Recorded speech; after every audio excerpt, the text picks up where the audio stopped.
On April 1st, I started TikTok ads for a brand new Shopify store. In 30 days, I was able to take that store to over $85,000 in revenue and over $10,000 in profit using just TikTok ads. I'm about to break down every single step that I took so that you're able to replicate this process. And the best part is, I'm going to do it for absolute free. Let's get into it. All right guys, so first and foremost, I would like to just show some proof really quickly that all the numbers that I was talking about are not BS, they're completely legitimate, and all of my profit adds up. So here's my live view that's extremely hard to fake. Let's go ahead and do my profit breakdown. Here's my profit breakdown for the month. As you can see, on March 31st, I did $0 in revenue, $0 in profit, and that got all the way up to like a pretty decent amount of revenue. Now, my profit is actually a little bit higher than it's displayed right here. My shipping costs just recently went up like a couple of days ago, so I had to like bump up my product costs, which recalculates it for the entire month. So in reality, I did like, I would say $2,000 to $3,000 more than I'm showing you.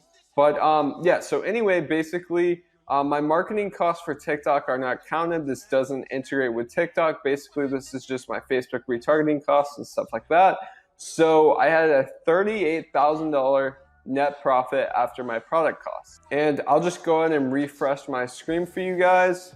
So as you can see, it's all legit. And then we'll go ahead and subtract my TikTok advertising costs. All right, so here are my TikTok advertising costs. As you can see, my total spend for the month of April is around $28,000. So if you subtract my $38,000 profit minus my $28,000 ad spend, that's a little over 10 grand in profit. And keep in mind, my profit is again a little bit higher than this, and we also haven't finished the month yet. It's about halfway through the last day of April. All right, so now that we've gone ahead and gotten the proof out of the way, I'd like to go ahead and show you guys how exactly I was able to do this. And I'm not really gonna hold back here. I mean, I'm not gonna reveal my product or anything, obviously, but from the steps that I'm revealing, you should honestly be able to replicate this process yourself. So let's go ahead and hop right into it. The first step is getting approved. Now, unlike Facebook ads, this is a lot harder than you may imagine. Getting approved took me, I would say 3 to 4 months, around 7 applications, and it was just a pain in the ass. But I did get approved, and it's possible to get approved. You just have to be extremely persistent with it. So I did make a video on how to get approved for TikTok ads, and I will recommend that you check that out after you're done watching this video. I'm gonna link it in the description below. The next step is product selection. Now, when I first came into it, I kind of thought that TikTok was all just kids, and I kind of geared my product selection towards those kids. So I thought about what teenagers would be inclined to buy, and I also thought that stuff that teenagers could buy. I didn't want to sell anything too expensive, and I also tried to choose a product that was trending at the moment. Now, one of the funny parts about this product, and one of the easiest ways I think that you can validate a TikTok product, is if that product is saturated with Facebook. Now, I never would have sold this product on Facebook. I didn't really think that it would be able to sell on Facebook due to the incredible amount of competition for it. However, I knew that with TikTok ads, that was actually a good sign because it validated the product, and also there's not near as much competition on TikTok. I think that that's really the biggest thing because, as we're going to talk about in later slides, the demographic of TikTok, the user base, is a lot broader than you may expect. Products that are geared towards the 25+ market and the people that actually have money have actually been doing really well for me recently. So I wouldn't necessarily let the demographic of what you may assume TikTok's audience to be stand in the way of your product selection. Really, one of the biggest and best signs of a winner on TikTok is the fact that the product is saturated on Facebook. All right, so starting out, I basically just went ahead and did my normal brand layout. So I essentially just used the debut theme. I ended up having an existing store that was paused. So I just went ahead and like rebranded this entire store. I made the entire website, got the logo made and everything like that. And it really wasn't hard at all. The reason why I rebranded one of my current stores is because I try to keep a couple paws at a time. That way it looks a lot better from Shopify's perspective if you scale it quicker, because if you start a brand new store and then you scale it to 85K in a month, you're gonna get some holds put on your Shopify payments. However, if your store has been existing for 2 years, it just hasn't had any sales in those 2 years, then Shopify is not really gonna care. One of the biggest reasons I believe that I was successful with TikTok ads is because I ordered the product and I recorded my own ads. I guarantee you that if I used ads from YouTube, I would not have had near the amount of success that I did. I was able to record ads in a 16:9 format, which is like the vertical phone video format. And for that reason, they looked a lot better on TikTok, and I was just able to get better quality content than any of my potential competitors could have had. So I ended up making 3 different creatives to start off with. They weren't really that good. I mean, they were decent, but my creatives were subpar to say the least. So I just launched these 3 creatives to figure out which one would do better. And then from there, I was able to start really testing. All right, so again, what I ended up doing was just launch 3 different creatives, and these each had identical ad groups, which is essentially like an ad set. They had absolutely no targeting besides just selecting TikTok as your placement, and they were each running at $20 a day, which is the minimum budget on TikTok. So after a couple of days, my creatives were already getting sales, and considering I hadn't even touched the targeting and my website and my ads were both not really that great, I just threw the store together. I mean, I kind of figured it was worth a test, but I didn't think it would end up blowing up. But anyway, they got some sales in the first couple of days, and I kind of had a hunch that this was going to be a winner. So what I did from there was I just launched 10 to 15 interests, just single interests with not touching anything else as far as targeting goes. I used the best creative that I had found from my 3 original tests, and I just cut losers after they spent money for 1 day. So essentially, once they would spend $20, if they didn't get a purchase, I would go ahead and cut them. My break even for this product was around $20, so it ended up working out pretty well. So after I launched those initial interests, I decided to start playing around with my targeting a little bit more. I decided to test ages, different genders, different times, and a couple of other things as far as my targeting goes.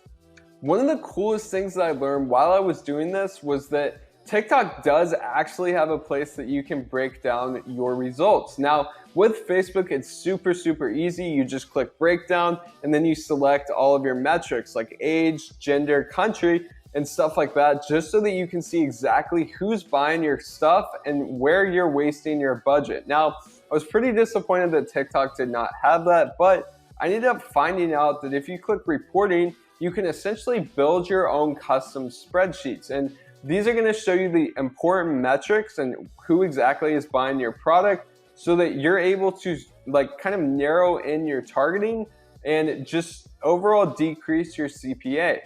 So when it comes to scaling with Facebook, I think one of the best parts about this video and about this store is that I still don't have a great scaling strategy. I think that it's absolutely mind-boggling that I scaled to $7,000 in revenue in a day with a very rough scaling strategy. You can't even touch $5,000 a day with Facebook ads unless your scaling strategy is very precise and proven. So one of the biggest things that helped me scale with TikTok was just continuing to test.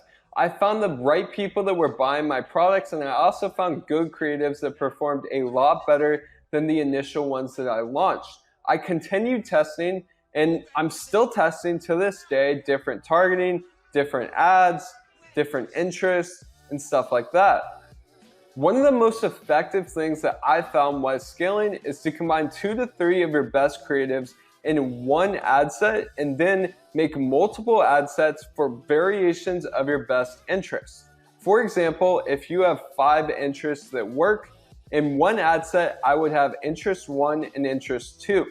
In another ad set, I would have interest 3 and interest 4. In another ad set, I would have interest 1 and interest 3 and interest 5. And then just going from there as far as different variations and different combinations of your best interests combined with your best creatives. I also use ad sets that still target absolutely no one, maybe narrowing down by like the age or the placement, but I really just don't touch targeting at all. And then in addition, I have ad sets that target lookalike audiences. Not that those can be scaled, at least from my perspective, extremely high. So I launch all my scaling ad sets at $100. I also launch all of my testing ad sets at $20. And then once I kind of find something that works, I'll go ahead and scale it from $100 to $250. And whenever I do that, I end up just killing the $100 ad set and then duplicating it and changing it to $250. A lot of times when I'm doing this, I'll go ahead and switch out the ads because I've found a lot of issues with overlap as far as the creatives and the audience go that prevent the ad set from spending its entire budget. So what did I learn from this case study and this experiment? I want to reiterate the point that I kind of said earlier in this video that I really wasn't expecting this store to blow up. The amount of work that I put into it is just laughable in comparison to the amount of profit that I made. I learned that TikTok ads are actually the next big thing. Like, I had a hunch, I kind of knew, but just the fact that I was able to take this store and scale it so aggressively with such a rough strategy is just incredible. So I think that TikTok ads are just working way too well to last long. I think this is kind of how Facebook and Google were in their infancy stages.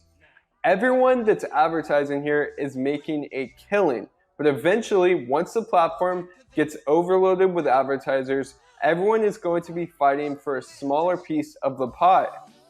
Another thing that I learned is that TikTok is extremely strict with the ads that they allow on their platform, and disapprovals are almost regular. So essentially what I've kind of come to do is just launch 2 for everything that I would normally launch 1 of. So if I want to scale a certain product by $500 in a day, I'll just go ahead and launch 1,000 under the assumption that half of those ads are going to get disapproved.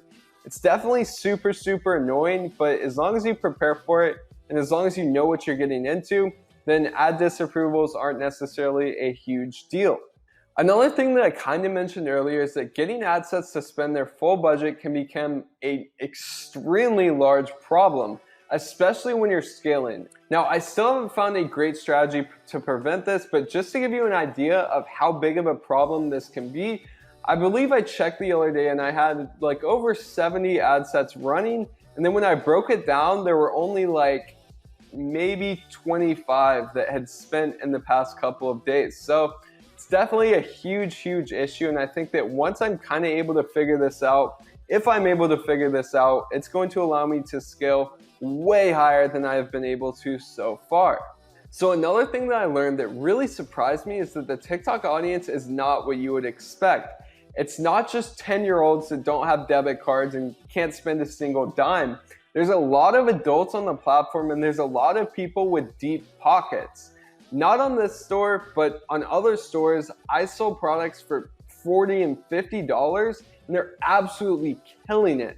So I think that it's super important to just realize that there's a ton of products that could work on TikTok and the potential is just insane.